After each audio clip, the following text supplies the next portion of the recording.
Codex Station's comic character of the week. How you guys doing tonight? You know me, I am Sal, the slab guy, and what happened to Gary? He wanted to jumped away for a minute. But as usual, I'm joined with my usual partners in crime. Down below is Dan the Man Kelly, and next to him is Uncle Gary. There he is. He just wanted to show off his shirt. He wanted to show off his cat. My Wildcat Grants Boxing Gym, established 1942. There you go. But was it satisfaction guaranteed? Money back? And as always, over here next to me is Tim the Terrible. How are you guys doing tonight? Doing good. Very good. Doing good. They've already canceled school here tomorrow, so so at least here Monday was MLK Day, so there was no school. They canceled it Tuesday and Wednesday because of snow. They had school today, and they've already canceled it for tomorrow, even though it doesn't start snowing for like another 7 hours. Kids across the entire East Coast, from the border of the Mississippi all the way to the Atlantic Ocean, are loving this whole week right now. Well, I know. Well, a couple things to keep in mind when they cancel school. So part of it, like today, we did have school today. We had buses getting stuck on top of these roads. We have a lot of dirt roads and a lot of gravel roads in Loudoun County. I'm central Loudoun, and we have. Are you on like a plateau or mountainous type region? Because there are some. Yep. Yeah. Some areas in Loudoun County are like that. So in central Loudoun, not so much, but we do have a few, hills that are mountainous, I guess we'll say. Mm-hmm. We had buses stuck. The western part of the county, they're on a different radio channel. I can't imagine what they went through. So a lot of times people see, the wide boulevards, you can get by, you can do all that. Sure you can, but you don't cancel school for part of the county. It's all or nothing. Yeah. So that's part of what's going on. And like I said, we had buses got stuck this morning on some of these dirt roads and gravel roads we have. So there's more to it. Oh, I know. There's hardly anything coming. That's how it is here in Tennessee. Like I'm 40 minutes from the Smoky Mountains. I'm in the middle of the valley and the plateau. I got mountains all around me. And though the main roads may be clear, my road, which is just off the main road, is horrible. And I can only imagine how the back roads are. Yep. I'll tell you a story from a few years ago.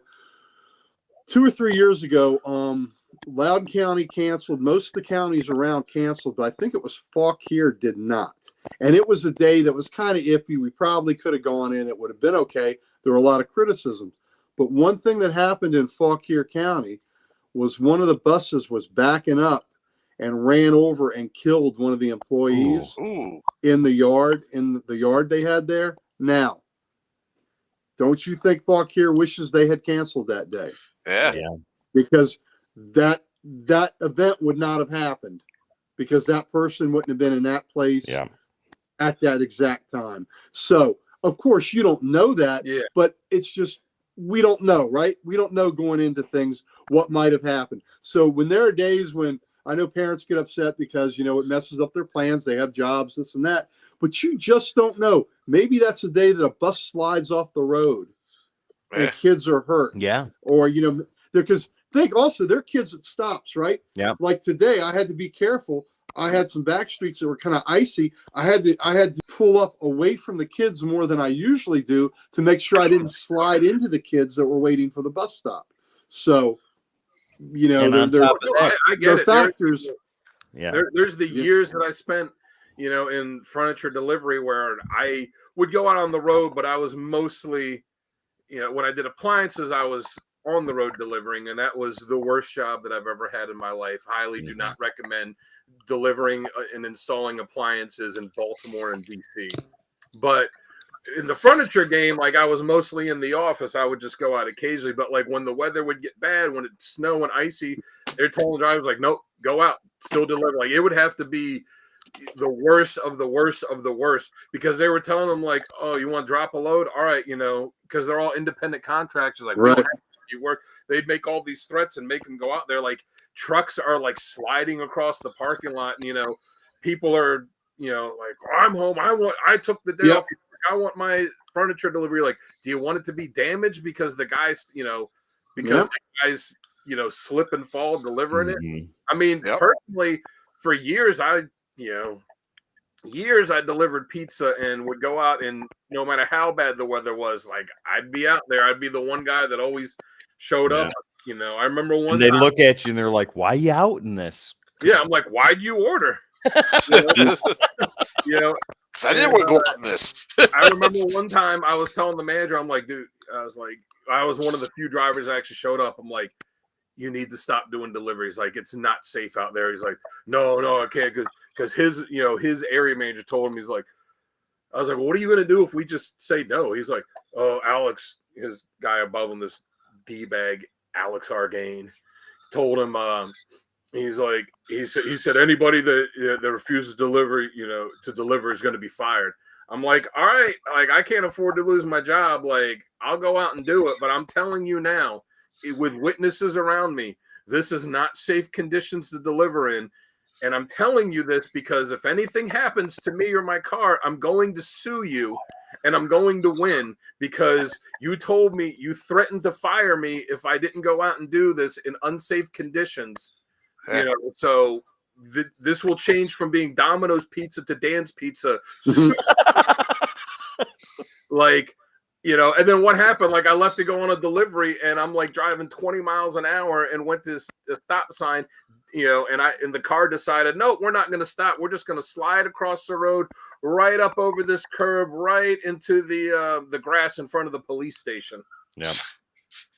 So I was and I got back at home and I was like, look, man, finally they stopped doing deliveries that night, but yeah, I get it. And as a public service announcement, if you were getting pizza or any type of food delivered to you, $2 is not an acceptable tip. Stay home and cook your food or go pick it up yourself. $2 does not even cover the gas it takes to get to you. That's right. Yeah, we're good tippers. Yep, I agree. Yeah, I do a minimum of 20% or more. So, yep. And do not pay your delivery driver in change. It's not cute. It's not funny. They will remember. Like, as a former driver, I could tell you, we do remember the houses that don't tip. And we do remember the houses that want to play these little games and stuff. See, when I order, I always make sure to tip good. Now, I understand the whole criticism with tipping culture and all that stuff. I get that. But like with services where somebody has to drive to bring me my food, or when I'm out at a restaurant where they are making sure my drinks are refilled, that my food is okay, that I'm having a good meal, etc., I will tip good. There's no question about that, because I know that that a lot of these jobs force these people to rely on tips. Well, for a delivery driver, I could speak from experience. Unless it's someplace that has fleet cars, you have to use your own car. Yep. You put so much extra wear and tear on it. Like I would 100 miles a day or more just delivering, not even including driving there and driving back and whatever driving I did for the day, because I kept track of my tips, my mileage, my hours. I kept track of everything. Put all that extra wear and tear in the car. If your insurance finds out that you're delivering, your rates go skyrocket. Yep. Gary, 4-2. Nice. That's a hockey score, ladies and gentlemen. Hockey scores.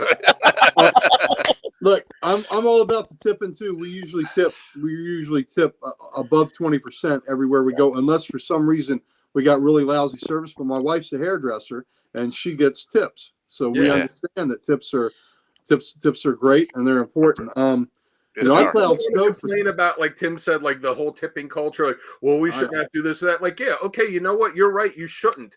But you not tipping the person that did this work for you isn't going to change the world. It's not their fault that they did this. Like, and the people go, well, just get a different job. Just do like, it's not that simple. That's not reality, man. Yeah. Well, you're not going to win an argument with those kind of people. Oh yeah, I know. These are people devoid of empathy. Passion, empathy, compassion. People that have never worked in the service industry. These are people like the dick that was one of Trump's cronies, bald head. Was his name Miller? Dan Miller. What was his name? I don't know. Anyway, he's this asshole that bald headed, not that old, but this guy looked like a freaking vampire. And they had, well, I mean, I'm just saying he was a younger guy with no hair, but they had him at a college rally when he was in college speaking to everybody. He goes, and they want us to pick up our trash. We don't have to pick up our trash. They pay people to pick up our trash. Fuck. Oh, I'm sorry. Screw you. Screw you. That's a bunch of bullshit that people have attitudes like that. You know what I mean? But there are people that do have attitudes like that. Yeah, that's Sonny. He says, That's glad to Sonny. see us focusing on a lesser known but very good character, the tipper. Yes, indeed. And thank you for the Codex Station being tipping etiquette and comic character of the week. It's like a 2-for-1 special, folks. So look, go click the like and subscribe right now. I went into work. There was a literal. It was hurricane condition because the area for the store I was working at the time. The area was right down for anyone that knows Southern Maryland and Chesapeake Beach and Calvert Beach, like right down the way. It was hurricane conditions. I mean, trees are bending. Wind and rain, and people just didn't show up to work. We had one person inside the store that was making food, and there were like 3 of us drivers that showed up, and we were getting slammed with orders because nobody could go out. And and I get to this guy's house, and we're telling everyone when they order, like, look, man, it's gonna be a long time before. It's gonna be like an hour and a half, 2 hours before you get your food. And one guy I got there, and I'm knocking on his door, and I'm waiting for him to answer the door, and soaked in rain, and he opens it. He's like, "What the hell took so long?" I'm like, "I don't know, man. Look around you. The trees are sideways. Like, do you realize I have to drive like 5 miles an hour, or I'm going to swerve into the bay?" God, that's what you're doing. Right. And sometimes people are just have no empathy, non-empathetic. Non-empathetic. Not empathetic. Yeah. All right. Let's go ahead and move on with this show then. I think Wildcat would tip. He's a blue collar man. Yes, he would. He would. He would. He'd probably beat the crap out of anybody who says differently too. Yes. Yes, he will. I'm excited about this character tonight because I had very little knowledge of this character, and then I did the research on this character, and all of a sudden, now I want to read more about this character because I'm like excited to see what you guys recommend because I want to start reading this character more because it's just awesome. I think Gary's our expert. Next to zero. Well, he's not a founding JSA member, but he's like the next one. Yeah, we at least tonight we can get back to badass moments instead of just ass moments. Ass moments. Ass moments. Yeah, there's some. Yeah, this was a good pick. This is such a great character. Right on. All right. Now, whenever you're ready, buddy, let me. Let's go ahead. Let's kick it off then. Let's do it, and we'll do our intros in the main show since we just kind of breezed through everything here and got on the tipping etiquette. Stuff like Gary, that'll be a great way to end the show with us. Us being like, here you go, Gary. It's your choice today. Do you want groovy bass tunes or something different? Sal and Dan and I are all in agreement that we always want groovy bass tones. That's going to be the name of Tim's next band.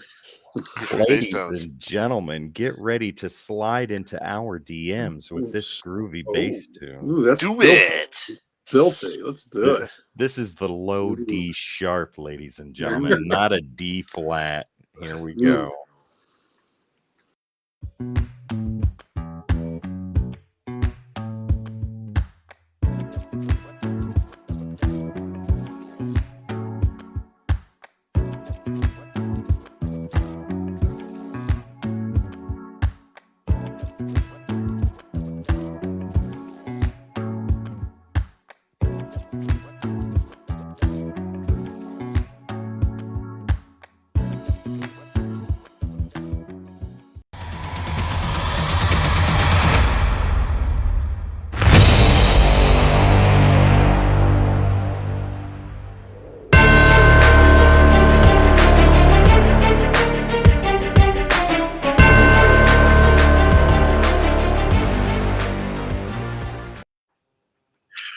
Ring that bell, Oh. ladies and gentlemen. Why is Uncle Gary's screen black? What's going on? He There got he is. knocked out. He got knocked out by the Wildcat. Well, ladies and gentlemen, welcome back to the Codex Station's Comic Character of the Week, where we take one character and do a deep dive in and give you all the info that you would want to know about this character. So much so that you're going to want to read more. As always, I am your host, Sal the Slab Guy. You can always catch me here on Codex, but when I'm not on Codex, find me on YouTube under Sal's Comic Corner and also Instagram as the Slab Guy 77. As usual, I'm joined with my usual partners in crime. Down below me is Dan the Man Kelly, Mr. DK, 1K for DK. Why don't you give us the information where we can find you? Oh yeah, you check me out on Instagram at Dan Kelly Art. I'm going to be posting something tomorrow too for Spawnuary. So come check it out and wish me luck that that one of my entries gets picked to put on a Spawn cover. He's killing it. Yes. Ryan. Yes. Ladies and gentlemen, check out his Instagram page because he has some posting stuff there, and it is amazing. So please check him out.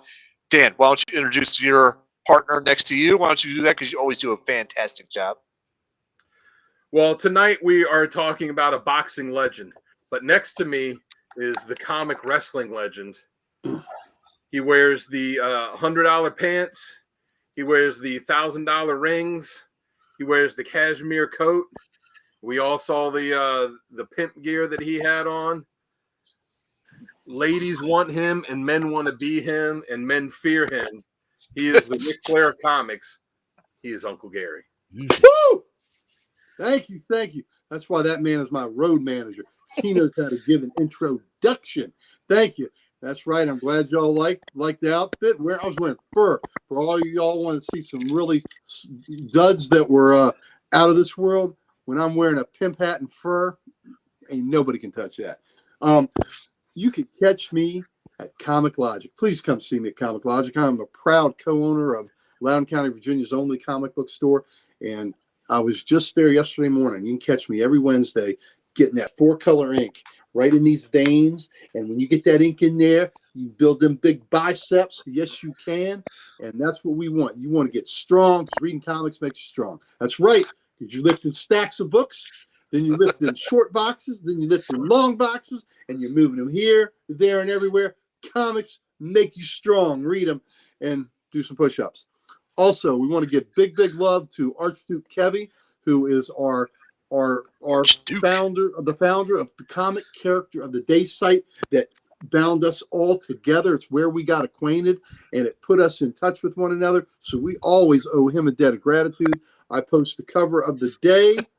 Our good buddy over there, Dan Kelly, posts a random panel of the day, a question of the day. Sal is a frequent commenter and collaborator, and Tim has got look at that gaze. He put some glasses down, and he is ever vigilant. He is ever watchful. He is making sure that we are on track. And speaking of Tim, let me kick it back up to our very own Dr. Johnny Fever. He is our doctor of the airwaves. He is the man with the plan, with the rock and roll in his soul, spinning that knowledge, not on disc, but out of that cranium of his with deep, insightful comic knowledge coming forth with those golden pipes. Tim the Terrible.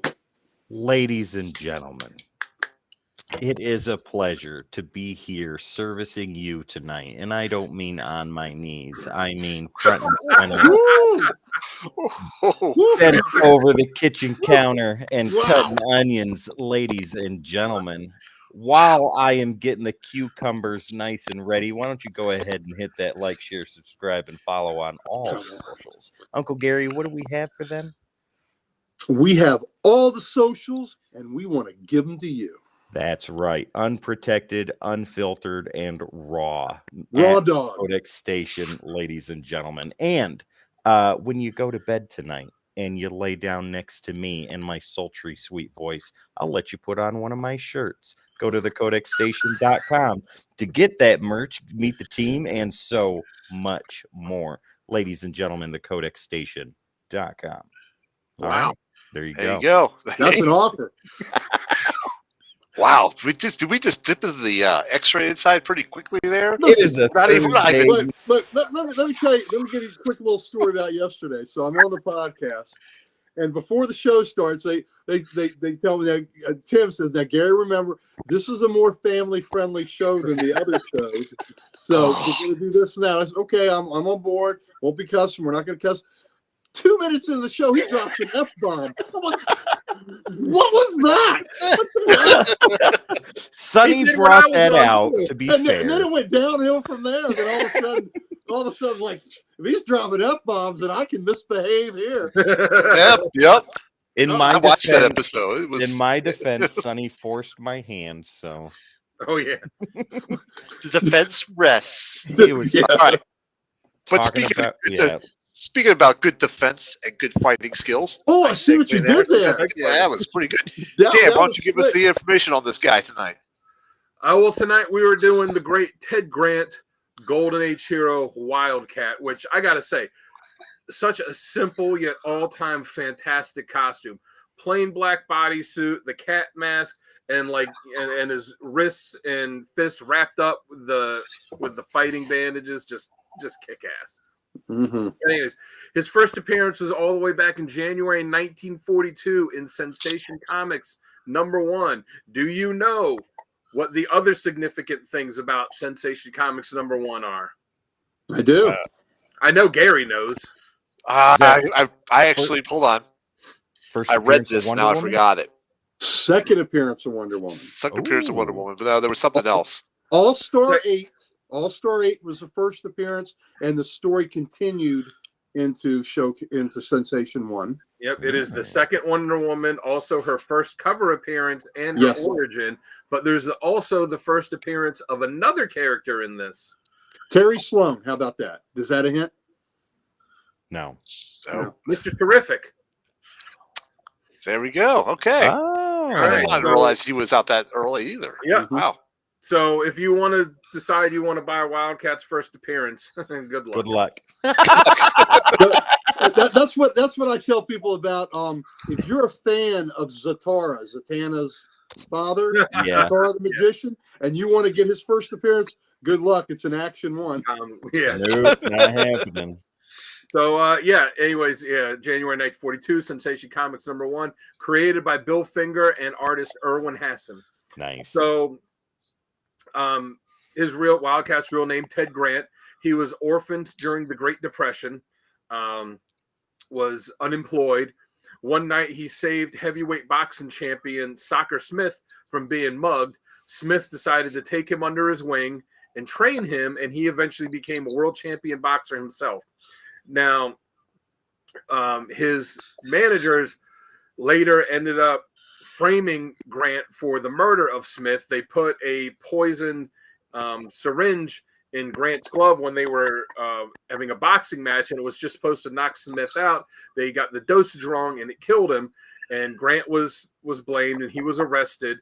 They were afraid that he would expose them, so they tried to have him killed, and he managed to survive and escape, but a police officer was killed during it, so he got blamed for that too. So he goes on the run. He becomes a fugitive. He meets this kid who is upset because somebody stole his Green Lantern comic. So I'd be upset about that. Yeah. So it inspired him to don the Wildcat costume and take the name Wildcat. He goes out, catches the guys that really killed Smith, turns them in. His name is cleared, but he decides to continue being the vigilante Wildcat, and went on to become a member of the JSA and train pretty much any significant fighter in the DC universe. He had a hand in training them. As far as his powers, his abilities, he is a world champion boxer, as well as being skilled in a bunch of other martial arts. He is peak physical condition. And much later on, decades after he first appeared, it was revealed that due to a magical spell, he has 9 lives that allow him to recover whenever he's killed, and it also keeps him young and and vigorous and in good shape.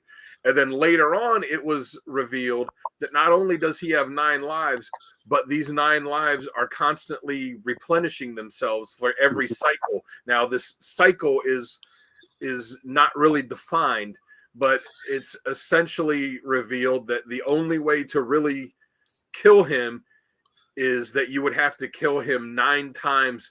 You would have to in a short period kill him 9 times consecutively, like that. Wow! So that his 9 lives would not be able to replenish. Yep. So kill him 10 times. Is Yeah, what you you're would trying have to to kill him. You would have to kill him, like use up his 9 lives and killing him in rapid succession to use them all up. Wow. Yeah, I think it was some kind of spell that somebody had put him on a spell that was going to turn him into a cat, and Dr. Fate manipulated the spell. Yeah, and the backlash was it gave him the 9 lives. So because he talked about how Zatara, when he was telling the story, he talked about how he's like, that Zatara, he could really Zatara, it was Zatara. Yeah, he's like he could really drink too, because most of these mystics are kind of they can't handle their booze, but he could really knock them back. Yeah, that's right. It was Zatara. Yep. And what's interesting is they've never actually, to my knowledge, they've never actually shown the story of that. He's only talked about it and mentioned it, but they've never actually had that story. So I'd love to see them actually do that story one day. The way they retconned it too was like Ted never told anybody this either. Yeah, that he knew for years and never told anybody. Yeah, because he had a great line when people finally found out, and he was like, "How do you think He's like, "How do you think that I'm still like so vigorous after all these years?" He's like, "It's not just because I work out." Yeah. Very cool. Very cool indeed. All right. Before we go ahead and jump into, let's give a shout out to our sponsor. And Tim, if you kick off the ticker for me on that, that is W Energy Drink. Head on over to w.gg. Check them out. It's a good, clean form of energy drink. There's no bad aftertaste. There's no sugar drop, and there's no sugar in there. And it's just a good, clean energy drink. Go check them out at WGG. And if you use the code word code-X, you will save 10% at checkout. So go over, check them out, use the code word, save 10%. All right. So let's go ahead and jump into our first segment, is how this character works best. And since this is Uncle Gary's character, you may have the floor first. Well, thank you. And just a little something to kick off part of what Dan talked about. I have a lot of these archive collections. And the All-Star Archives collects all the All-Star books. But this is a special one. This is a rare one called JSA All-Stars. And what this collects is the early adventures of Johnny Thunder, Mr. Terrific, Wildcat, Dr. Midnight, Adam, that weren't collected in.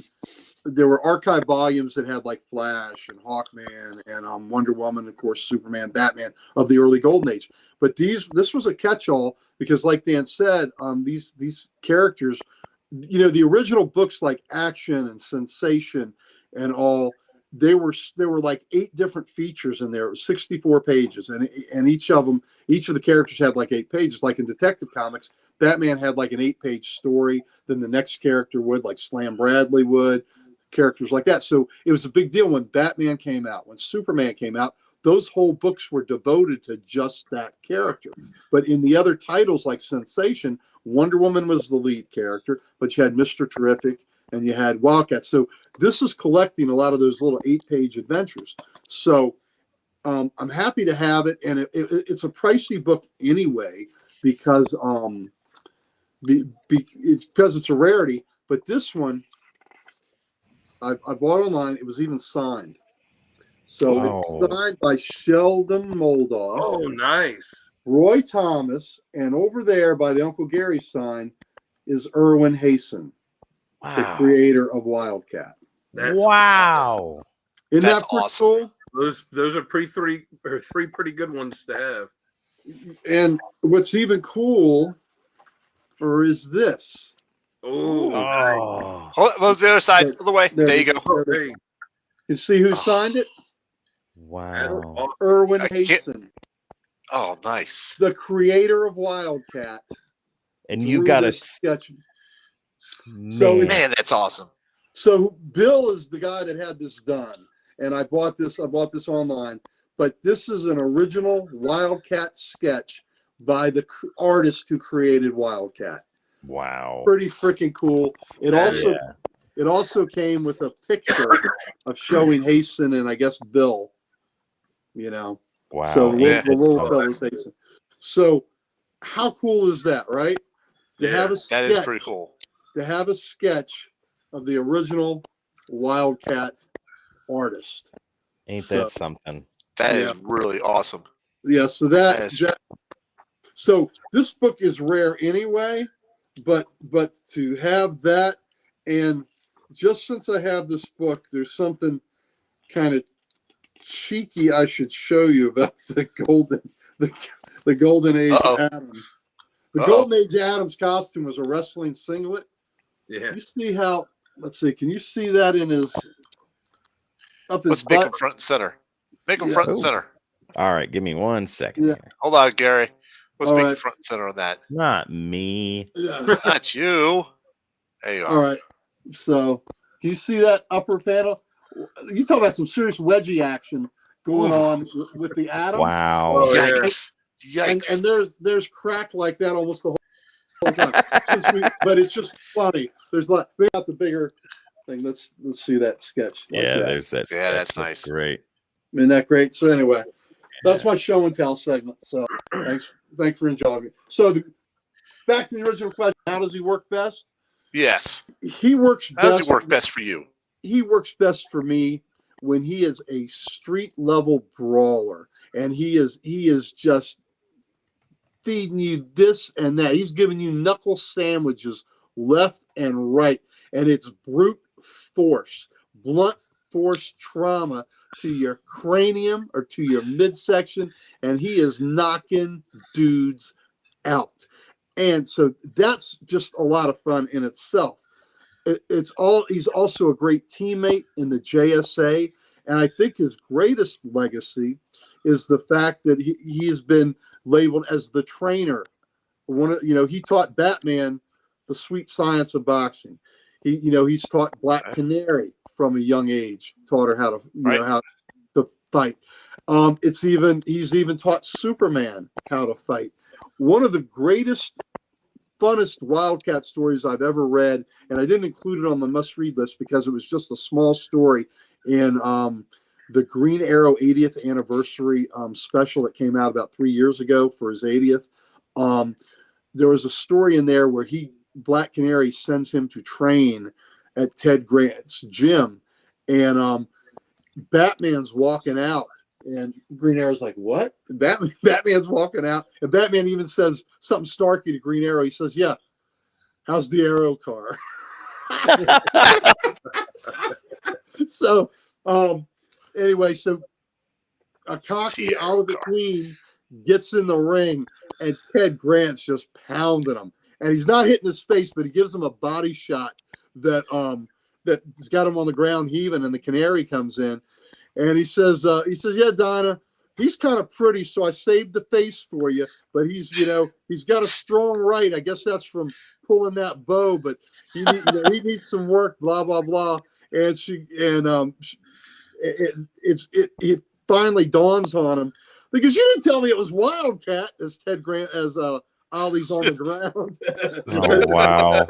You didn't tell me it was Wildcat. So it's just a great, fun story with Ollie getting his ass kicked and cocky as hell, and Batman just walking out of the gym. So how's the Arrow car? Yeah, how's the Arrow car? Just fine. How's the Arrow car? All right, Tim. Why don't you? Oh, I'm sorry, you're not done. Go ahead. No, that's it. But I just love the legacy of him being a trainer and just being a bridge between the great JSA heroes and the heroes of the Justice League Zero. Mm-hmm. All right, Tim. Why don't you go ahead and give us yours? So my knowledge on this character is very small. So like some of the audience tonight, I'm sitting right there with you guys. I'm learning right along with you, but I can go off of what I know, right? And that is to parrot a little bit what Uncle Gary said. He's the trainer of most of the major and minor DC characters. Like Bret Hart's dad taking him into the dungeon, right? And bending them over backwards and teaching them how to feel pain before they can give pain. Ted Grant, Wildcat, does the exact same thing to the likes of Batman and Superman, Black Canary, Green Arrow, so on and so forth. I think that is immensely where he works best as a father figure and as a trainer and as somebody that has a deep sense of compassion too, from the things that I have noticed in the comics that I've read with him. And those are things you don't see a whole lot anymore, but you do see him with a lot of the Golden Age characters. And I think that's pretty cool. Okay. All right. Before we go on next, let's give a little shout out here to Richard. He says, hi, gentlemen. Head on out now. I'll rewatch later tonight. Just want to say hi. Stay warm and safe, guys. Thank you, buddy. Thank you, Richard. Thank you too, my man. Appreciate you. Catch you on the rebound there. So, all right, Dan, why don't you go ahead and give us your reasons why you like them. All right, I was going to say real quick, too, Richard, whenever you watch it, drop a comment. Let us know what you think. Yeah, definitely. Please. Yeah, I'll agree with with what Gary said. I like when they show how he's trained. Yeah, like Batman, Black Canary, Superman, as Green Arrow. Catwoman. The girl that Catwoman was taking care of for a while. I can't remember her name. Oh yeah, right. There was some great. There's a great issue where Catwoman takes her to be trained by Wildcat, and then then after that, then Wildcat and Catwoman are out like running around. Holly. Yeah, I think that might be it. Yeah, and how he trains all of them, and like all the heroes respect like what a tough guy is, what a fighter he is. I like when he's in situations where he's tough and the odds are against him, but he refuses to back down. And some of the villains underestimate him, like, oh, what are you gonna do? You can't do anything. And then he proceeds to pound the crap out. It's also shown too that he's a bit of a ladies' man. He had a relationship with Wonder Woman's mom, Hippolyta. He had a relationship to woman too. There was this great issue of JSA, which I'll dive into later on. But at the end of it, he's kind of sitting there and he's like, I wonder what Selena's up to tonight. Wow. Yeah. Batman's not the only one that's had a relationship with Catwoman. I'm gonna give her a call. But he's got that, and even though he is a great teammate, he does have a lot of those those tendencies that some of the older guys have, where he might be a little chauvinistic and he might be a bit of a womanizer, but he's paternal. Yeah, he's got a paternal streak to him. Yeah, but his own son too is another one that he trained. But he's kind of like, he's almost like Guy Gardner before Guy Gardner was around. He's not quite as much of a hothead and a dick as Guy Gardner is, but there's a lot of personality of one punch. Yeah, there's a lot of personality similarities between the two of them. Well, mostly like the way Guy Gardner has been portrayed the past 20 years or so. Who taught Batman how to give that one punch? That guy right there. That's a D. So what about you, Sal? I know you said that you've learned a lot about him. You're diving into it for this. Yep.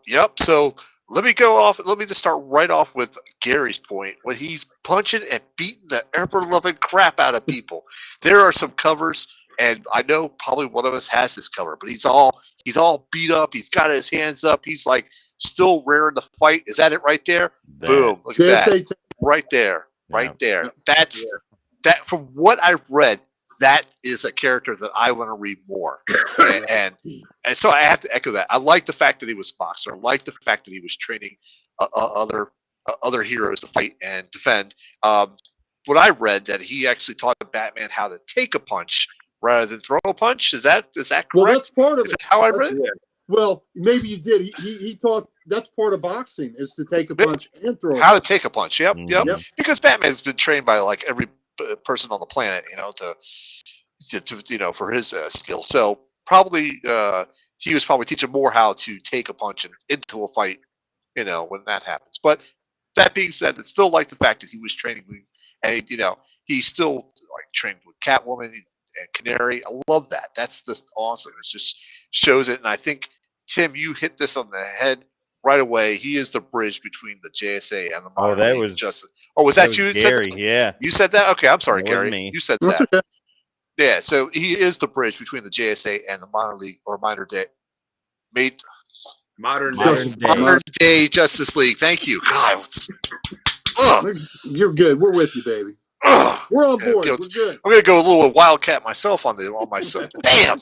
Anyhow, so yeah, that's what I think works best with him. I really do. And it just made him sound so interesting that I'm like, okay, this is a dirty, gritty type of fighter. Yeah. I got to read more about this guy because he just looks like if you're down to like the last person on your side, you want it to be him. That type of thing. Yeah, he's gonna pick you up and be like, "We ain't done yet. We ain't yet. I didn't hear no bell." That's right. There's one, That's and right. I forget. There's There's one where he was training, and I forget what issue it is. Gary might remember where he's training Starman, not the Golden Age Starman, but the modern day one, the one James Robinson was writing. Right, one from the late '80s, early '90s. Yeah, that sounds right. That was Starman's son, and he's Jack training. Knight. Yeah, and it's just it's in one of the anthology books from the Justice Society days, and it's just one of the 8 or 10 page stories in it where he's training him because Starman then wasn't really a physical fighter, and it's just him in the ring with Wildcat just training, and like he gets keeps taking the punches and you get knocked down and getting back up, and it's just a great thing because it's one short story that focuses solely on Wildcat training someone else. Yeah, that's cool. That's cool. All right, well, this is a good segue now to go on to our next segment, which is badass moments, not ass moments, badass moments. And let's go, Dan. Why don't you just go ahead and start with yours then? All right, I got some pretty good ones, I think. So I'll start with my earliest one. It's from All-Star Comics number 68. Psycho Pirate, who was a great villain, and was an old Justice Society villain, had used the Medusa mask, and he had essentially taken over Green Arrow, Green Lantern, and Flash, two of the most powerful JSA members, and had manipulated them, using the mask, and they were out there and they were out of control, and then the rest of the JSA was trying to stop them, and he was kind of hitting them with stuff too, and essentially the whole Justice Society was down for the count, and Wildcat comes in, and Psycho Pirate tries using the mask on him and is looking him directly in the face. And for anyone that doesn't know, Psycho Pirate has the Medusa mask where he puts it on, and then whatever emotion he projects, he will project it onto you. Fear, lust, terror, whatever it is. And he's looking at Wildcat and be like, "Oh my God, you're afraid. You're so afraid. You're terrified." And Wildcat's just like, "Nope," and just goes out. Like he's already gotten rid of like all these powerhouses in the JSA one way or another from manipulating them or making them fight the other ones. And because Wildcat just has no fear, he's like, "You're not going to do anything against me." Yeah. And the next one I'll say is from JLA number 31. It was the Crisis Times 5 storyline where Grant Morrison was like, "Hey, I'm going to do this storyline with the Justice Society," and that was kind of the beginning of DC bringing them back in and starting to use them again. And this is the issue where it's revealed that he has these 9 lives, and it introduced Jakeem Thunder, who was JJ Thunder at the time. Thank God they changed his name. And he's gotten Thunderbolt, and the bad guys are coming, and he's like, I can't do this. He's got the Thunderbolt, which anyone that reads it knows, like that's one of the most powerful things that there is. And say you. he's like, I can't do this. I can't, be a hero. And Ted Grant's like, I'm gonna show this kid that we need him. And essentially he steps in front of a blast, that's intended for him and sacrifices life. It gets killed, and they're like, oh my God, Wildcat's dead. His heart exploded. He's dead. And then a couple pages later he wakes up, and that's when he's like, oh yeah, I've got the 9 lives. And Alan Scott goes, since when? He's like, since 1954. He's like, how do you say this? Yeah. But he was still willing, even with 9 lives, like he was still willing to lay down his life and make that sacrifice to show Jakeem Thunder, like, this is what it is to be a hero, and this is what you have to do. And then, it ended up, as always, they save the day. Right. And my top one is one, it's actually from the cover that Sal, just talked about. You got to read that issue. You got to read that issue. Okay, then I will. JSA 10, Wildcat is in the brownstone, the JSA headquarters by himself. He's in a bathtub recovering from his wounds from the previous battle. He's got like a cast on one hand. The Injustice Society breaks in because they're after something, and he's the only one there. And they attack him. They're like, "Oh, we'll take this guy out." And he kind of escapes him initially, and Johnny Sorrow, someone is Icicle says something, it's like, how are we gonna take him out? And Johnny Sorrow's like, he's an old guy in a bathrobe, figure it out. They underestimate him, and Wildcat comes out and just proceeds one by one to just take them all out. And beat them all on his own, like some pretty powerful characters too. And yeah, that's JSA 10, right? Yeah, JSA 10. That's the one with the beat up cover there. Yeah, that's also the one where at the end, I think that's the one where he's kind of like, I wonder what Selena's doing right now. It's like, like he's thinking like maybe I ought to just dip out and go check out what she's up to. Wow. Yep. Very cool. Very cool. All right, Gary, you're going to go next. But before we do, Gary, Caps 1, 5, and 2. TJ with the hat trick. Nice way to go. Important. All right, Gary, give us your. And you know what? The way I understood it, he's trained many of the NHL fighters too. I wouldn't doubt it. Tom Wilson learned from Ted. And also with his training too, it's pretty much acknowledged that all the JSAers, even the younger ones that came on for the second generation of characters in there, he's trained them too. Yeah. So he's with all of them. So I'm going to also go with I'm going to talk about JSA 10 that Dan just did, and that's exactly right. He's pretty battered from a previous battle. He's the only one in the JSA brownstone, and they catch him right out of the bath, right in a towel, and he ends up, and he gets away from them initially, and when he kicks their ass, he's also very crafty, and he's catching them one-on-one. So he's not beating them all, and he's catching them one-on-one and out-foxing them, outsmarting them, and then battering them, which was great. And talking shit to them, too. So he's got a lot of shit he talks while he does this. And he was brutal with what he did to some of them, too. With Briar Thorn and with Icicle. Like, it was nice. It was great. And, get back to him with the ladies when he was with Hippolyta. He's in bed with her, and he calls her Polly. So you can bang Wonder Woman's mom and call her Polly. Wow. That's sidebar. That's badass too. Oh yeah. Yeah. That could be a badass moment on its own. Own.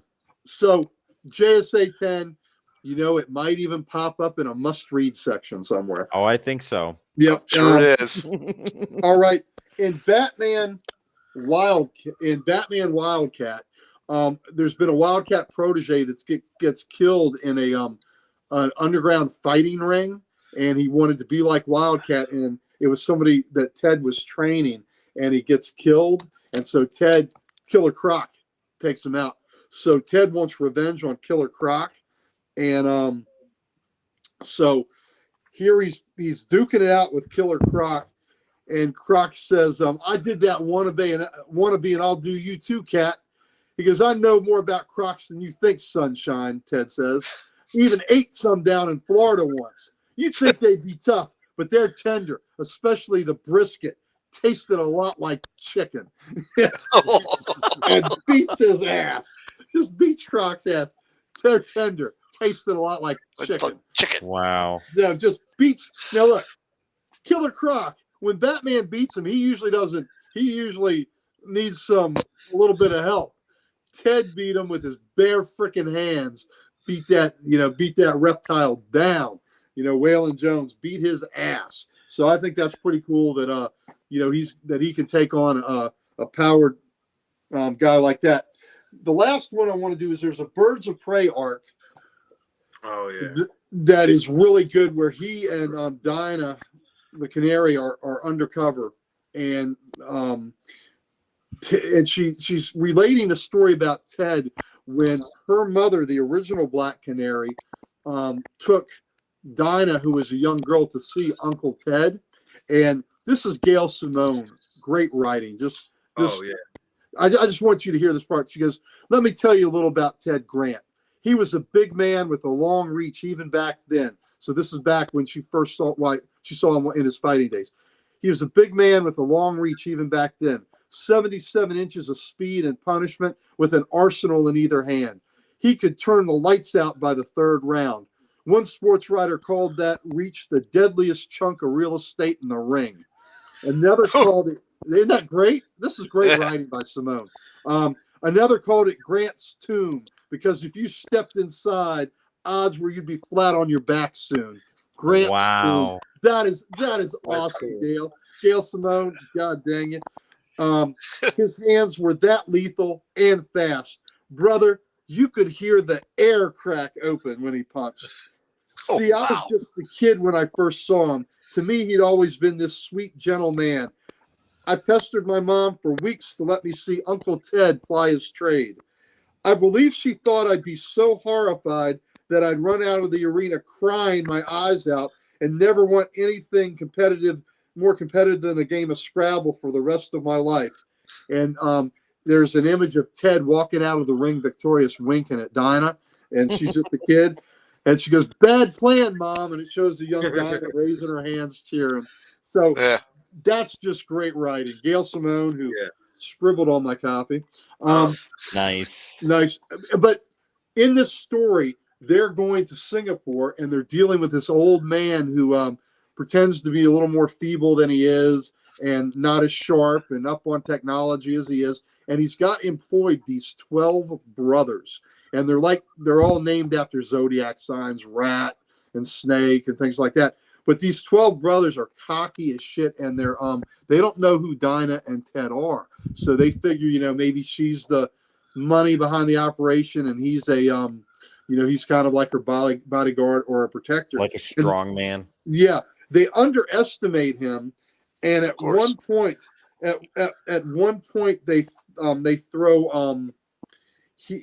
throw stars at him, the throwing stars, and he catches them in his hand. He says, got any more? so he puts his hand up to catch him, and the stars are impaled in his hand. Got any more? And he's got a guy that comes behind him with a garrote and's got him. Ted flips him down and punches him straight to the face, and he gets away with a police officer that was in jeopardy. And later on, when these members of the 12 have to report to the old man, he says, well, what happened? How did the police officer get away? He goes, I don't know. I can't answer that. He goes, why not? He goes, I was unconscious. Oh, that's great. I was unconscious. So again, this might wind up in recommended reading, but it's just, again, underestimated. And then after that, when these guys wanted, when the Donnybrook really gets on, they go, they want the boxer. I want the boxer, because they want a little bit of a payback. And just as a little sidelight, I tried so hard to find out where exactly this was, and I couldn't find it. So that's why I couldn't listen. But there was some story where Batman and Nightwing were following in Wildcat's wake, and they were trying to catch up with him because he was on the hunt and going after the bad guys. And they were always one step behind. And every place they went, there was nothing but knocked out dudes unconscious on the ground. And at one point, Batman and Nightwing were like, well, he certainly got his own style, doesn't he? but just knocked out dudes everywhere, you know. Hell of a style. So that's my man. That's Ted Grant. All right. That's awesome. All right. Tim, why don't you go ahead and tell us yours? So mine's going to be extremely short. My badass moments for Ted Grant are what you guys are telling me right now. They've got me so excited to want to read these stories. Yep. Sal, you know more than I do, and I know very little. But I'm really enjoying the way Dan and Gary that you guys are describing these stories. And that in itself is pretty badass because I'm hyped as shit to read about Ted Grant Wildcat. And I after we're done here, when I recover from said illness that is masking its way in, that's what I'm going to be reading. I'm going to be reading JSA. So nice. I think I am too. Yeah. All right. So I actually have two different ones that I like to share. But I did have JSA 10 in my, taking on the Injustice Gang Society by himself. So pretty badass. I'm not gonna. You guys covered it completely, so I'm not even gonna bother with that one. Oh, I was gonna say too, real quick. There was one line in it where he said some was kind of a thought bubble where he's thinking to himself about was it Do you remember her name? Was it Tigress that was on the Injustice Society? Yeah, yes, Tigress. He's like, oh yeah, she's the daughter of Sportsmaster and I forget what the name of her mother was, and he's like, I kind of had a thing. I kind of had a thing with her too. Wow. But he alludes to like, oh, okay, like, yeah. Once again, like he's here fighting the Injustice Society, and he's like, and he's thinking to himself like, I banged your mom. Yeah, that's funny. That's funny. Wow. So the other two I have, I think, come out of JSA Classified 8 and 9. And I believe this comes Huntress. out of 9. It was Huntress. I believe it was Huntress. Yeah.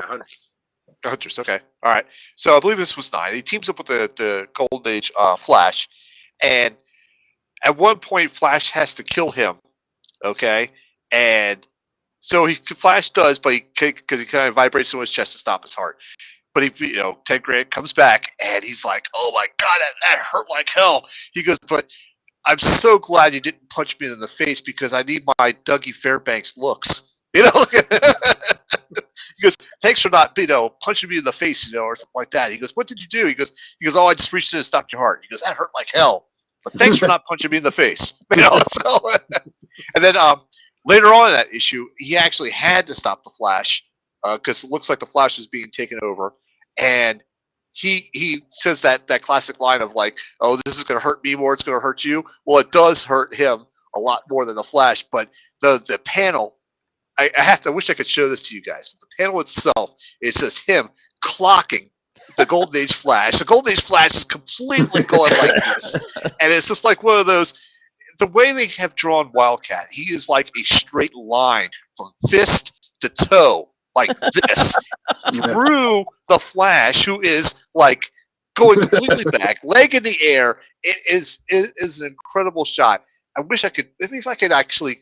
One punch. I don't know if I can. But he knocks out the Flash completely, and it was just that panel was just screamed badass to me. I think that was from JSA Classified. That's what it said. JSA Classified, either 8 or 9. I think it was number 9. I think it was number 9. Yeah, it was number. I'm pretty sure it was number 9. Well, Sal, if you share it with me afterwards, I can put it up in post. I could try. Okay, I could do that. Let me see if I can do that. Anyhow, so that's what I have for badass moments. So let's go ahead and on to our next segment, which is critiques and criticisms and what we don't like about the character. I'll start with this part because, quite frankly, I couldn't find anything. I couldn't find anything wrong with how they have written him, how they have shown him, how he fights back, how he manages situations. For the time that they drew him in, he was, pretty much spot on the type of person that he would be in that era. You know what I'm saying? So I don't have any criticisms for this guy, so I can't really say anything. So I'm going to come up with a big fat goose egg for this one. Dan, why don't you give us anything that you got? Really, my only criticism is not really the character; it's the lack of use of the character.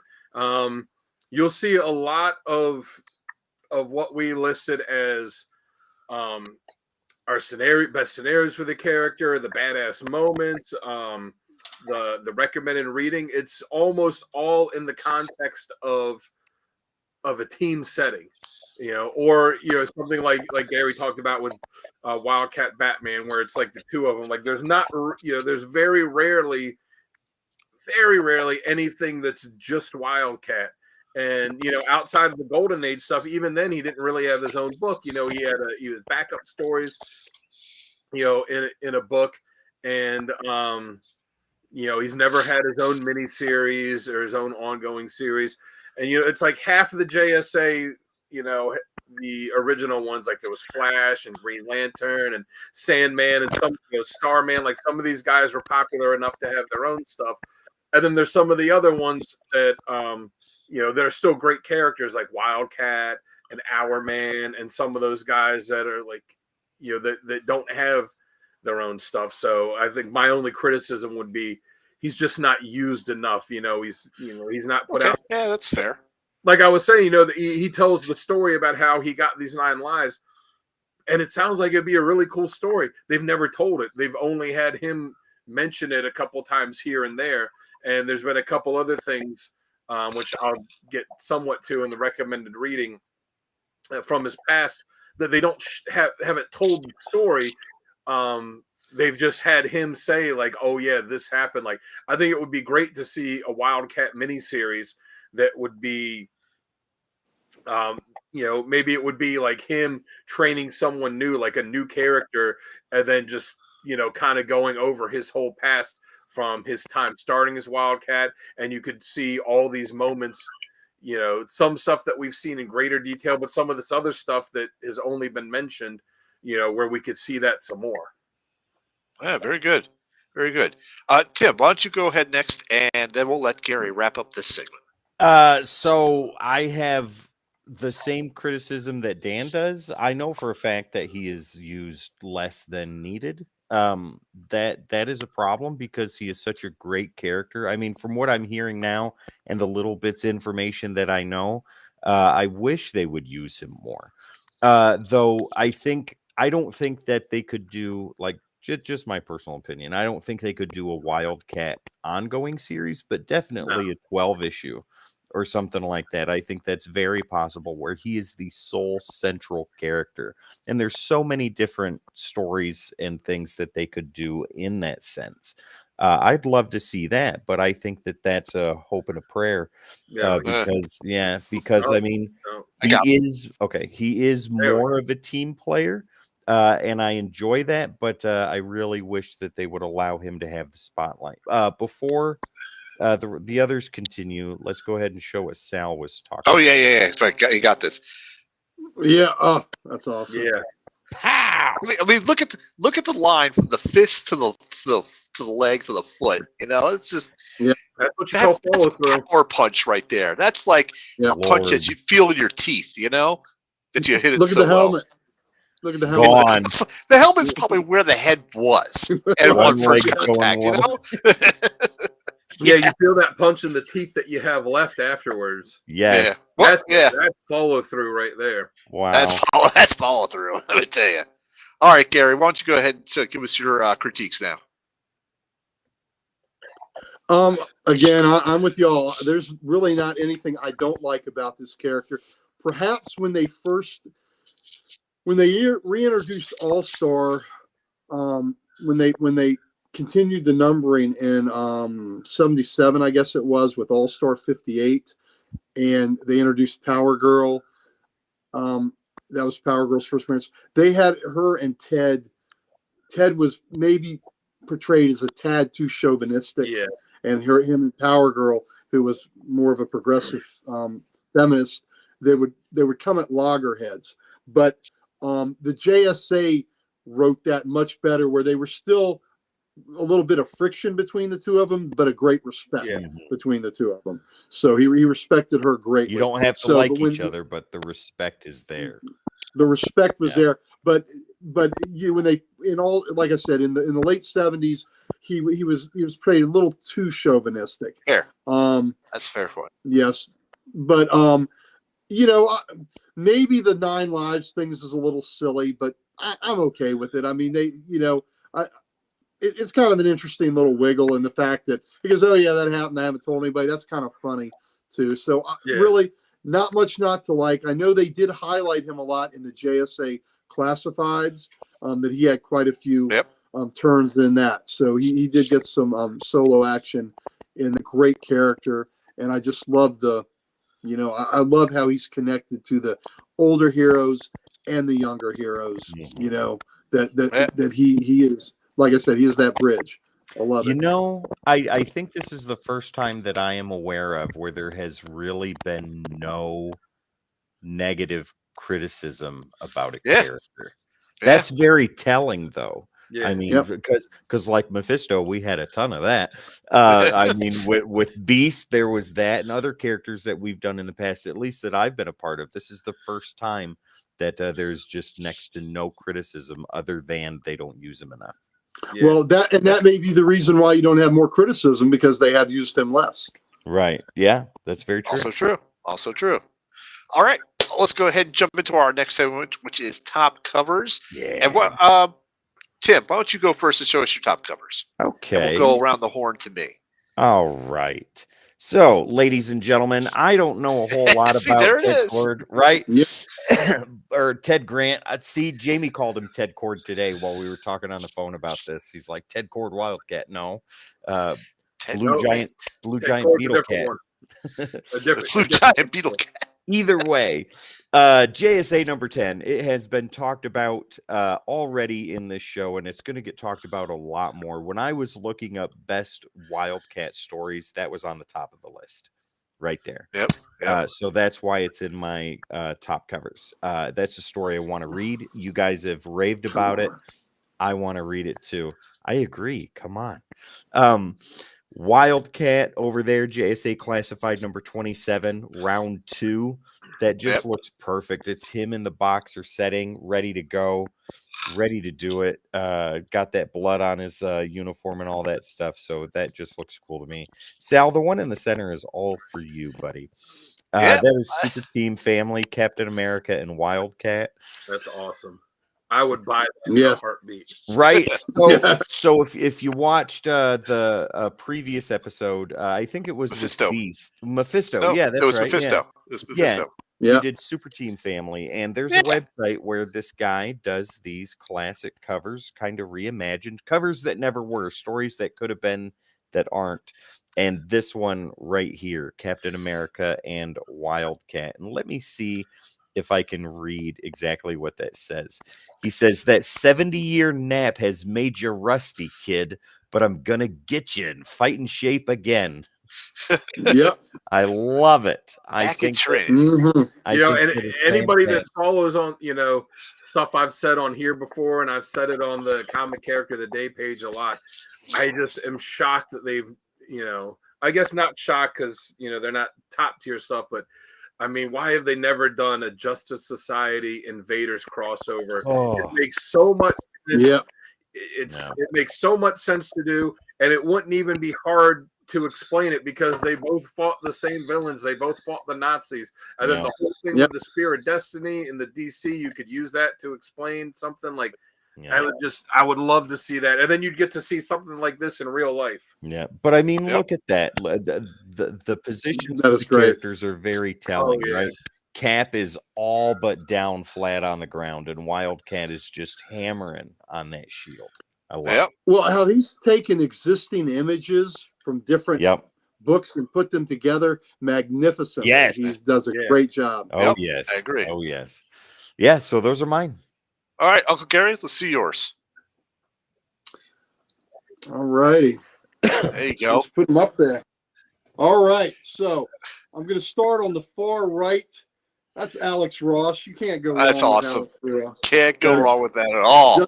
That is awesome. and that is his son, Tomcat, that he's given the noogie to. His son can turn into a werepanther, is pretty much what he can do. And Tomcat, you're going to be really shocked with how we've discussed Ted Grant. He's the result of a one-night stand. Who would have believed that? Yeah. So, What? That's crazy. I know. That's crazy. So, but yeah, that's from the great Alex Ross. The one in the center, JSA Classified, number 26. That is by Matt Haley on the pencils and Jerome K. Moore on the inks. And I just love that. That's a perspective one where he's got this clown by his shirt, got that fist cocked back, and it's getting ready to be lights out, baby. It's hammer time. It is nap time for that dude. As soon as that right hand connects, that dude is out. That cover is also the title card for this week's episode. Oh, okay. Awesome. Yeah. Awesome. That's great. Yeah, I love that cover.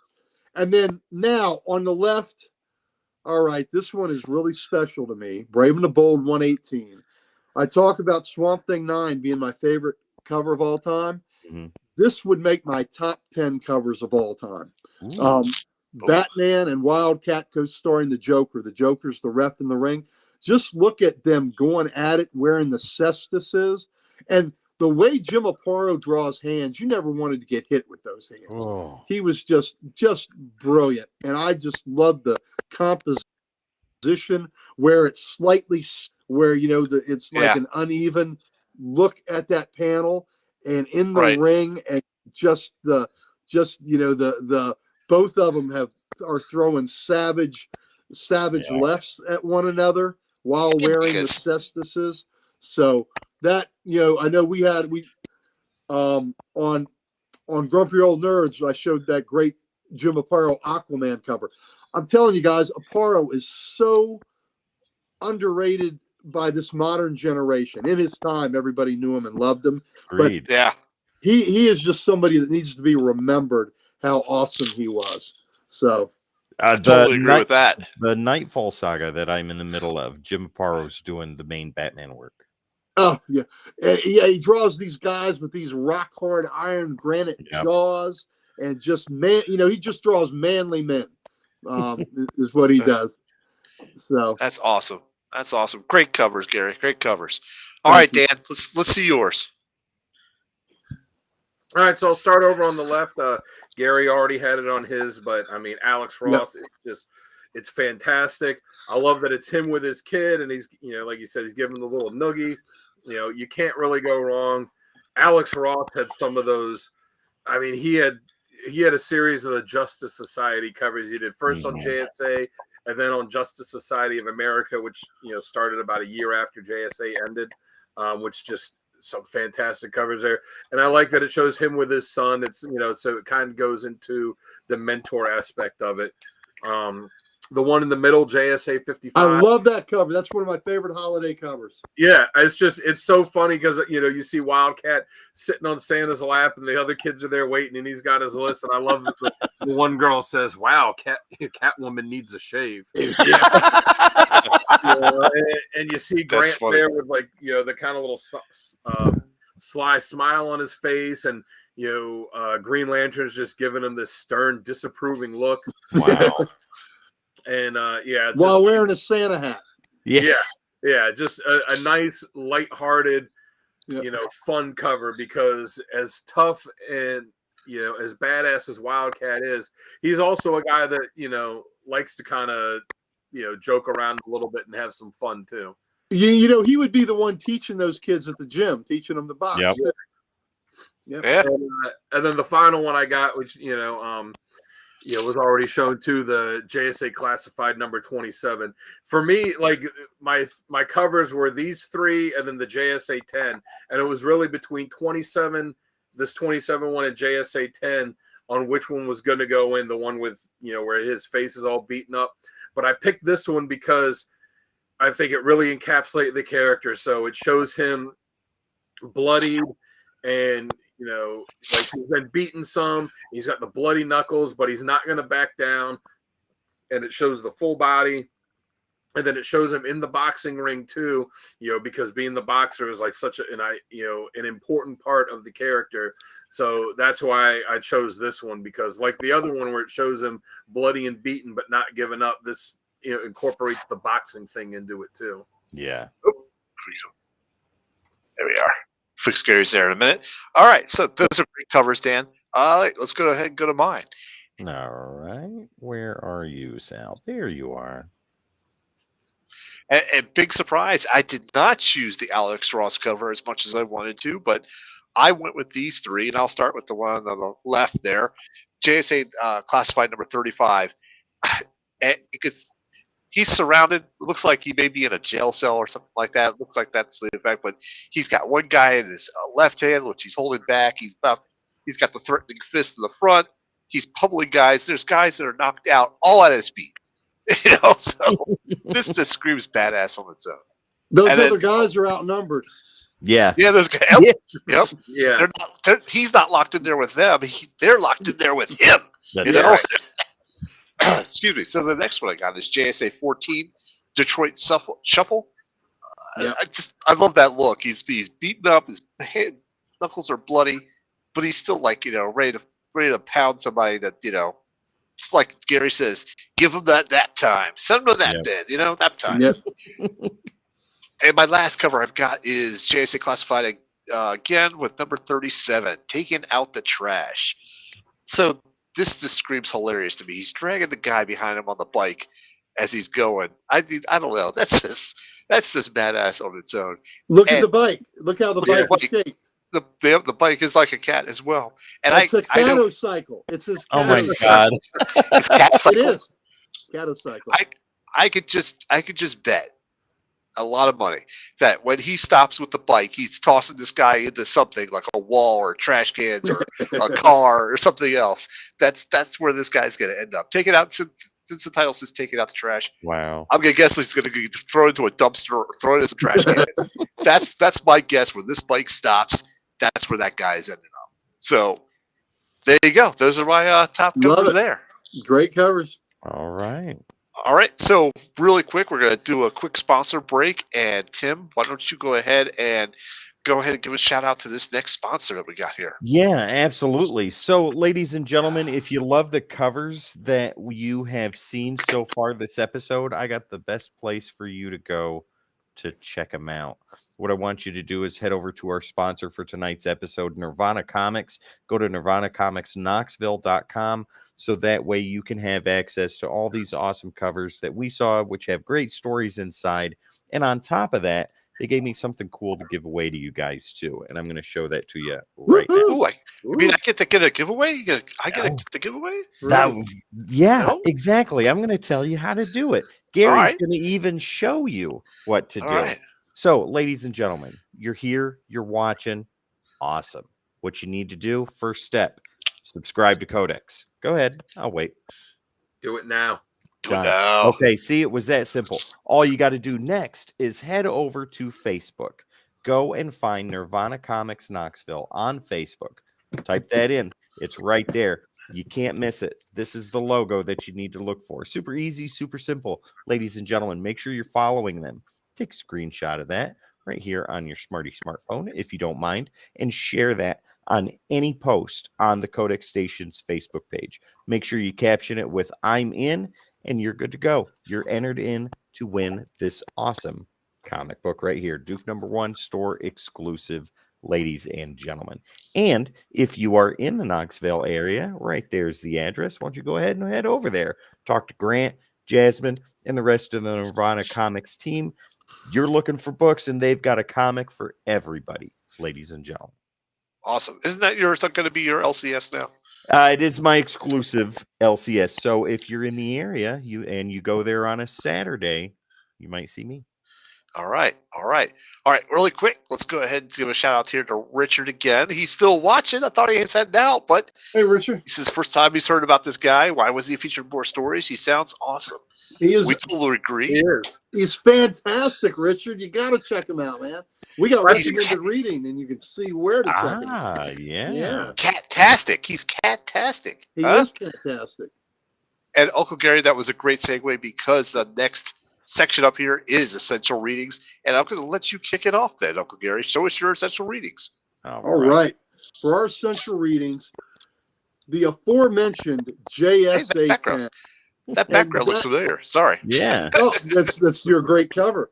That JSA 10 cover, when we showed that, where it's his face all battered. The other cool thing on that is he is battered as hell, but he's got a grin on his face.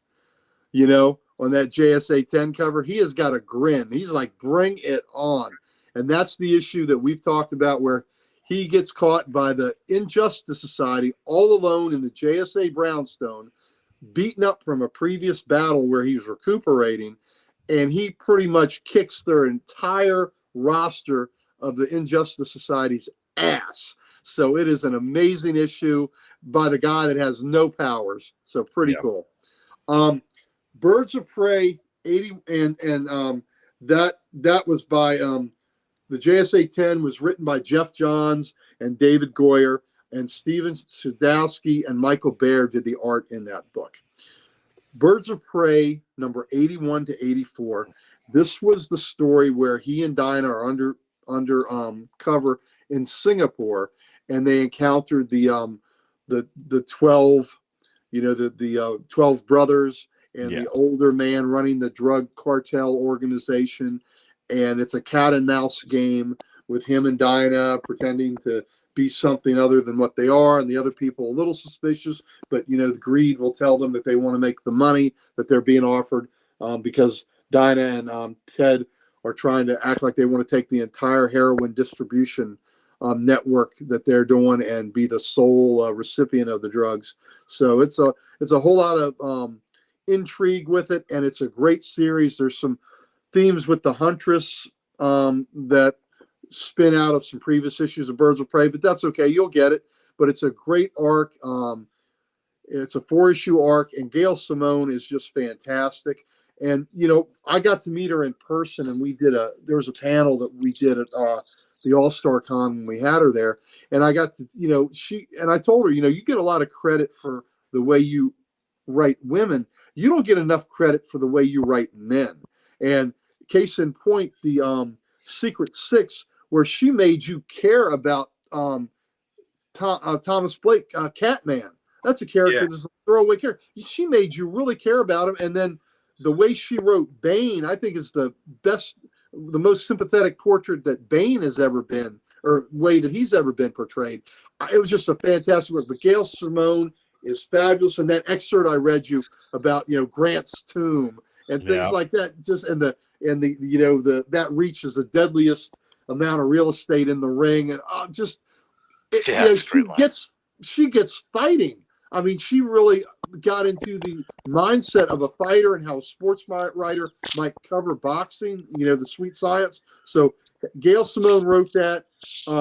Joe Bennett and Jack Jadson did the art in that Birds of Prey arc, and that has been collected in trade. So you can get the single issues or you can get it in trade.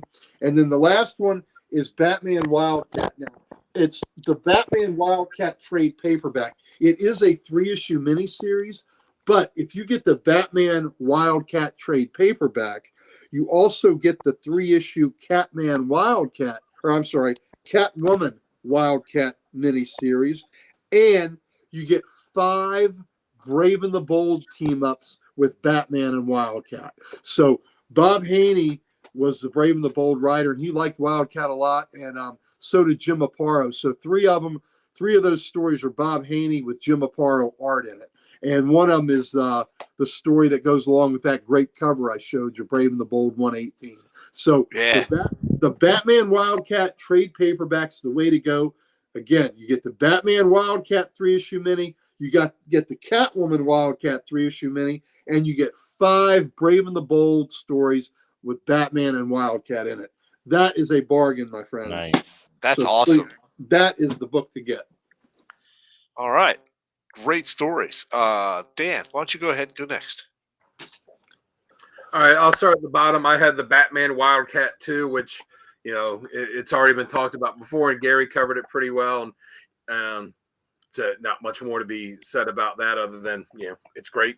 pick it up, and it does lead into the Catwoman one. It's great. Pick it up. And, well, I didn't realize that there was. I just put that on there. I didn't realize the trade paperback had that and the Catwoman one and those old ones. So you should definitely pick up the trade paperback to get all of it. I have JSA number 52 and 53. So those issues feature Wildcat heavily. It's after they had introduced the new Crimson Avenger previously, and they bring her back in these issues, and she's actually trying to kill Wildcat because it is revealed that back in the day he had framed someone for murder that they didn't commit, and she's trying to get vengeance for his spirit, and it's got a lot of good interaction between Wildcat and Power Girl, and you're thinking like, oh my god, how could Wildcat do this? And then he reveals, yeah, I did it, but the guy wasn't innocent, and this is the story, and this is why I did it. And then Crimson Avenger lets him go because she's like, oh yeah, okay, I see. It's I don't want to give it all away, but it's a great story, and it's one that focuses on him, and another thing where like I had said before, where it's another thing where he kind of tells something that happened in his past, but it's not a story that we get to see. So again, would love to see them do like a Wildcat miniseries where we actually get to see these things happen, that he's talked about.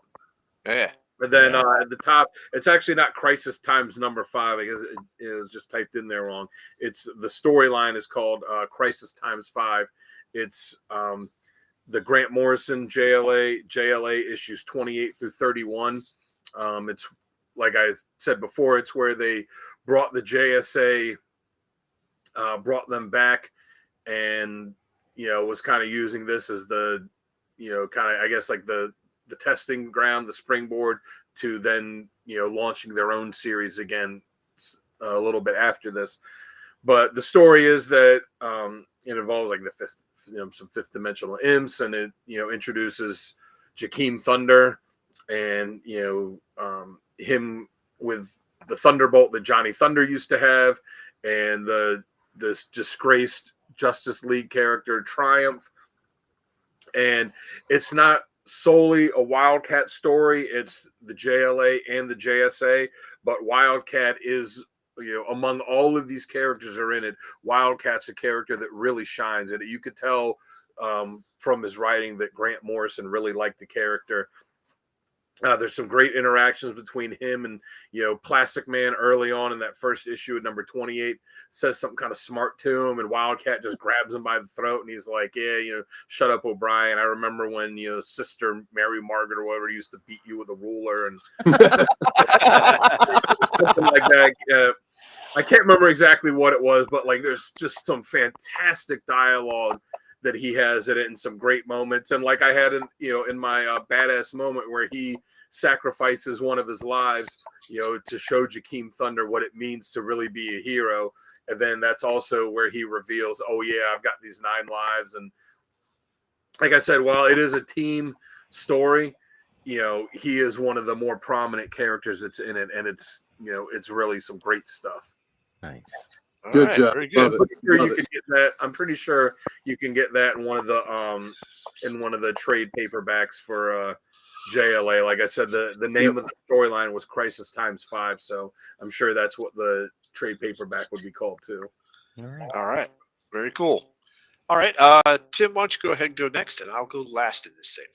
Okay, so right here, it's all stories we've covered. So I haven't read any of these, but the reason that they're on my list is because these are the ones, while I was looking at Wildcat stories, are the ones that I got the most excited about.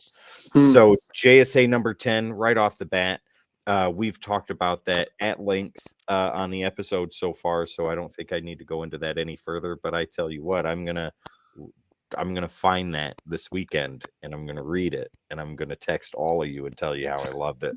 You better. JSA classified numbers 8 and 9. I know those are specific to Wildcat. Those issues have to deal with him prominently. And this was on a top 10 best Wildcat stories list. So that is on here not only for me, but for everybody watching right now that has little to no clue who Wildcat is. So those are the issues with the Flash, I believe. Yes, it is. Yeah, that's part of my readings too. There you go. Pam here says he's awesome, easily my favorite JSA member. Pam, he is fast becoming one of mine. I'll tell you that right now. Good taste, Pam. Yeah, but down on the bottom, Batman Wildcat numbers 1 through 3. That is the first part of a team up story. For the first being with Batman and Wildcat, and then the second with Wildcat and Catwoman. So that right there, I think that these 3 stories are great introductions to the character. All right, very good. Let's go ahead and bring up mine. I'll go a little bit more into the JSA Classified, because when I was doing my reading and research for this, I could not get out of the JSA Classifieds series. I couldn't. I just kept going with this one. I'm glad you're putting these in. They need to be spotlighted. Right. Yeah. So let's start off with that JSA Classified 8 and 9. This is the team up with the Flash. It's the Spear of Destiny. This is the picture that we showed earlier with him knocking out the Flash. It's also the one where I had my badass moment where he said, thank God he didn't punch me in the face. I need to keep my good looks, that type of thing, And so when I read of this Classified 8 and 9, the friendship between the Flash and Wildcat really reminds me of like Wonder Man and Beast. They got along perfectly. They knew each other perfectly well. They knew how to fight together. They knew each other just very well, and they got along perfectly. Hey, Sal, I got a question for you. Yeah.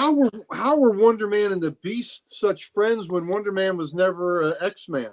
That's because Wonder Man took a sabbatical from the Avengers for a while and hung out at the X-Men. And that all happened in Hulk number 180. 180. The knockout has happened. Well done, Sal. Thank you, sir. So moving on, JSA Classified's The Fight Game number 26 and 27. This was like a self-discovery plot, and he found an underground superhuman fight club that he needed to break up as well. And from what I read of this was just awesome. So I need to read more of this because I don't have a lot of information on it. But when I read of this, I have to I want to go back and read the issues before and the issues after, because I got to see how this rounds out in an overall story. And then the last I have is JSA Classifieds 35 through 39. And this was, again, investigating his old gym. This is where he teams up with Catwoman. He learns to get more of his fighting ability back, into a better game. So that alone right there with teaming up with Catwoman, just 100%. Okay, I'm in. I'll read this. This sounds pretty interesting. And so when I read of this, it was just really, really good. And the writing, and I can't give any credit to the author because I don't know who it was. When I was looking this up, I should have wrote it down, but I did not. But the story flow was really accurate, or I should say really well. I didn't feel like disjointed in any way, shape, or form. Even for me, being brand new to this character, it did not feel any way like I was going, huh? Or anything like that. I wasn't confused. It flowed really nicely, and it made me want to read more. So those are my top stories. That's high praise right there. That's the highest praise we have, right? When you read something, you want to read more. You want to find out more about the character. And Richard is laughing probably at the Hulk 180 joke as well. So. Absolutely. That was great. All right. So for our last segment of the night, ladies and gentlemen, this is best artist and best writer that we have. It could be, they don't have to be on the same issue, but they definitely have done the character in one way, shape, or form. And I'll go ahead and I'll start first on this one. So there was a slew of them, but I'm going to circle back to that JSA Classified 8 and 9. And that was Don Kramer and Peter Tomasi. Is that right? If I pronounce that right? Tomasi, yes. Yeah. Tomasi. Beautiful. This was just great artwork and great storytelling. And this is what really kicked me off to say, I've got to read more. So those are what I'm going with. Dan, how about you? What do you got? For writer, I'm going to have to go with Jeff Johns. He wrote JSA for a long time. Some with the co-writer, like when he was writing with Goyer, some on his own. He's writing it again. But I feel like for those golden age characters, there's not really many writers, that can handle them as good as Jeff Johns can. And he's another one that is really good at writing Wildcat. And I'll say that like I said, Crisis Times 5 for the JLA book, even though he really only wrote Wildcat for those few issues in the team setting, like Grant Morrison did a really good job with him too. And for best artist, I'm going to say Howard Porter, from the way he drew him from that JLA book, because he drew him, bulky but not too bulky. Like, you really got the sense of him being his artwork, I think, really fits with a character like Wildcat, who's that street level kind of, grim and gritty type of character. Yeah. So yeah, nice. Jeff Johns, Howard Porter. Okay, very good. Uncle Gary, how about you? All right. Before I mention my guys, when I was talking about the Batman Wildcat trade here, I didn't mention the author. Chuck Dixon and Bo Smith were the authors. Oh yeah, that's right. Okay, yep. I want to give them some love. They were the authors of the Batman Wildcat and the Catwoman Wildcat, so they were there. I always want to give love to Jim Aparo. So those Brave and the Bold stories that he did were really good. I loved how he did Ted Grant, especially not just Wildcat, but how he portrayed Ted Grant. And Bob Haney, loved the character a lot. I give him a lot of love. But I'm gonna agree with Dan. Jeff Johns and his love of the Golden Age characters in the JSA. When he wrote that book, you can tell the love he had for those characters because he treated them so well. And you could tell that Wildcat had a special place in his heart. And I'm going to go with one of the artists that was on the JSA with him for a while, and that's Dale Eaglesham. I really I liked his how he drew Wildcat and the rest of the JSA, but I really, really liked his art. And that was a tough call because there were some of that art is just fantastic, but I finally settled on Eaglesham. Eaglesham is fantastic. I'm a big fan of his, anything that he draws. Yeah. Very good. Awesome. All right, Tim, what do you got? So I'm going to go against the grain, and I'm going to choose who I think I would like to see do a Wildcat story. Okay. So let's go Rebel. with... I know. So these aren't people that have done Wildcat, but I think that they would do a very good job. So writer first, I'm going to say Ed Brubaker. I would like to see Ed Brubaker do a Wildcat story. I mean, with what he did with Winter Soldier, what he did with Captain America, Black Widow, Batman. His crime books. Oh yeah.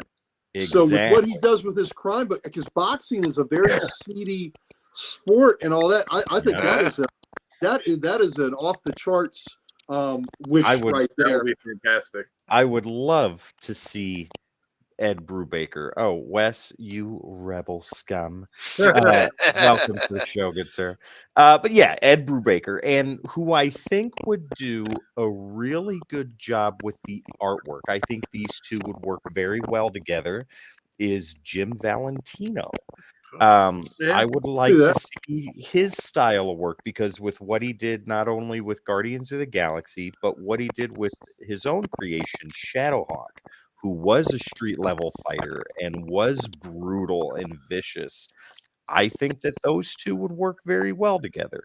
I'd love to see Jim Valentino artwork. Let him do the pencils. Find somebody else that can do the inks and the colors. But Jim Valentino pencils with Ed Brubaker story.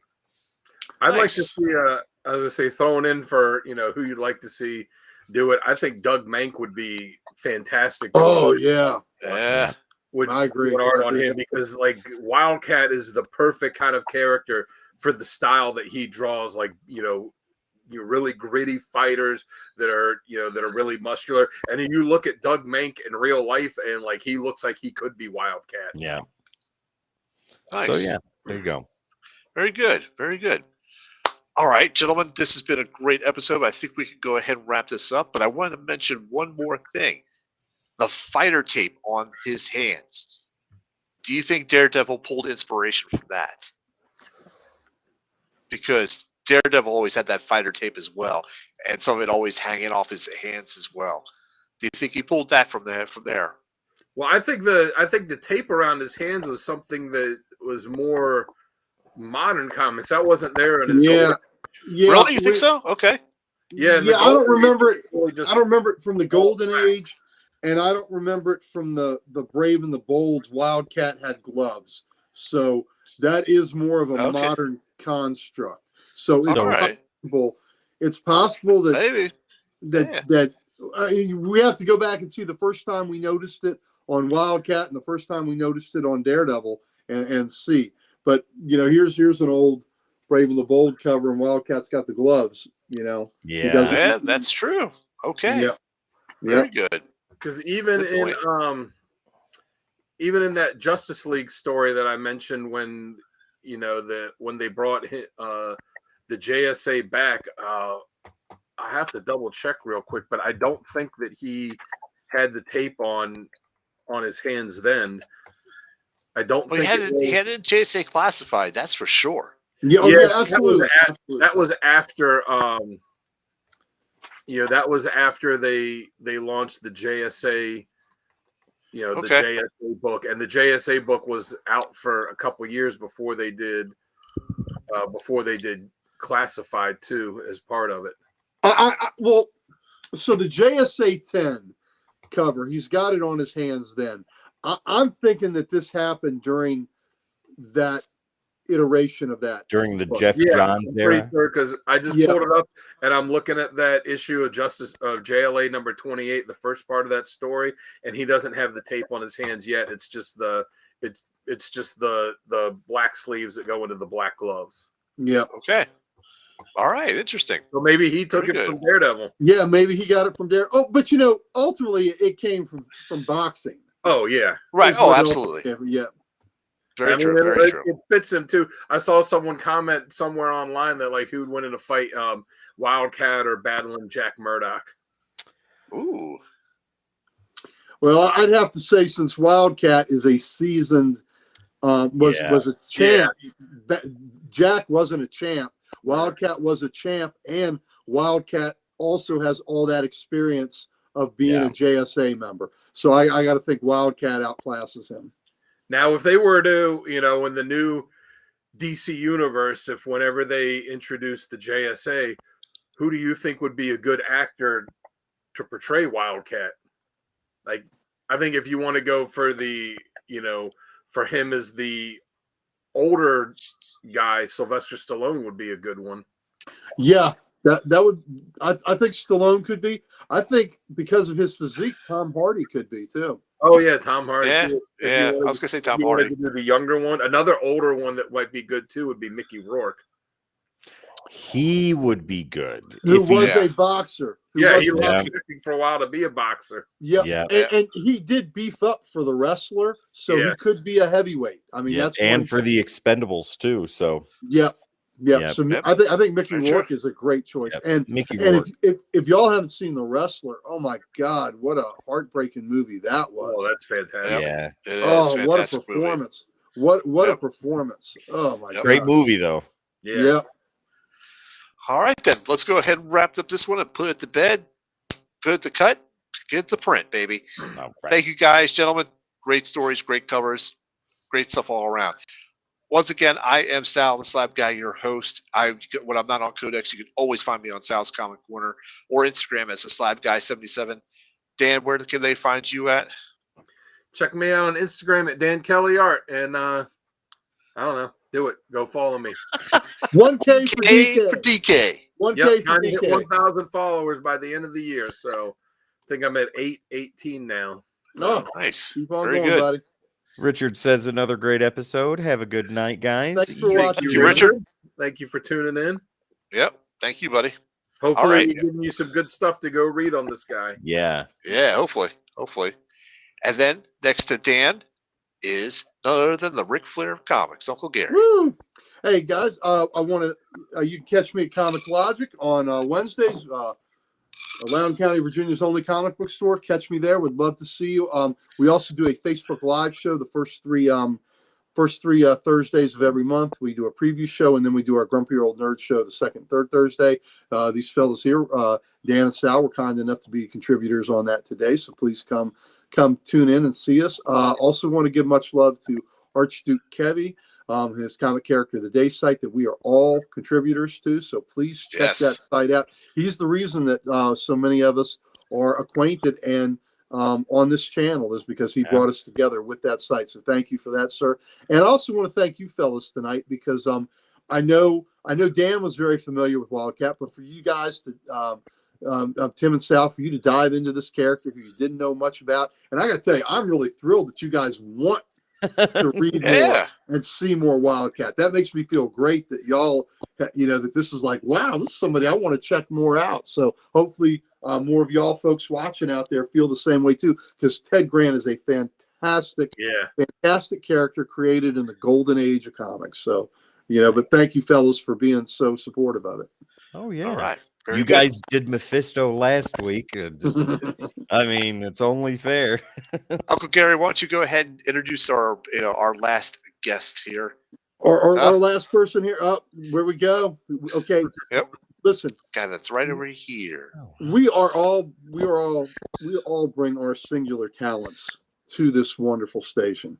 But the talent that this man right up here has, he's got this talent. He's got this golden larynx, and out of this golden larynx emits these beautiful tones that when he speaks, you would follow him for days just to finish your journey, because you know that he has led you there. Again, he is our Dr. Johnny Fever. He is our man with the rock and roll attitude. He is our hard charging, hard rocking bass player.